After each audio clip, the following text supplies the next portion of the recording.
not. So it does not prevent transmission. Those who have gotten the shots can acquire and transmit at equal volumes. University of Wisconsin, University of California, Vietnam, multiple studies affirming this scientifically peer-reviewed data. And mechanistically, he's basically talked about it's from IgA. Secretory IgA is the most abundant antibody in our body, and it does not get stimulated from any of these vaccines. This is a respiratory virus. Secretory IgA is in the respiratory system, and that's one of the main reasons why vaccinated people actually harboring more virus.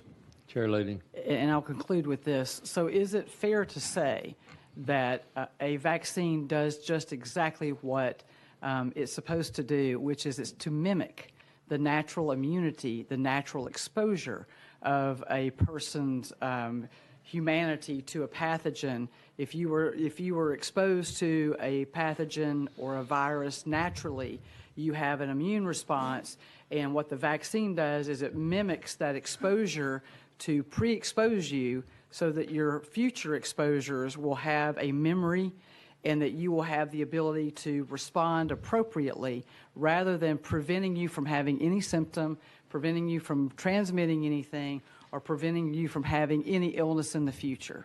You are correct, and that's why these have failed as vaccines. Once Delta came along, they were essentially 0% effective, and Omicron, they've actually been negatively effective in the sense that if you've had 2 or 3 of the shots, you actually have a higher chance of acquiring Omicron. And so yes, a vaccine is supposed to mimic a natural infection and is supposed to give you immunity to a disease going forward once you're exposed to it. You're absolutely correct. And more importantly, this virus has 29 proteins. The spike protein is 1 protein. So you're basically, when you get a natural infection, you're going to get antibodies to the nucleocapsid and other proteins besides the spike protein. It's much more durable for that reason. You also get massive T-cell responses. So it's not going to even be close between the vaccine and the virus. Chair Lading.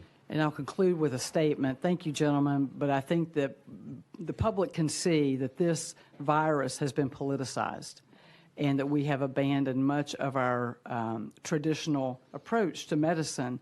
And public health has failed us because we've allowed politics to get involved.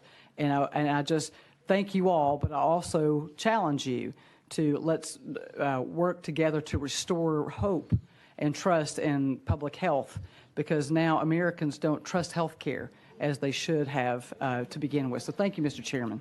Chairman Byrd, you're recognized.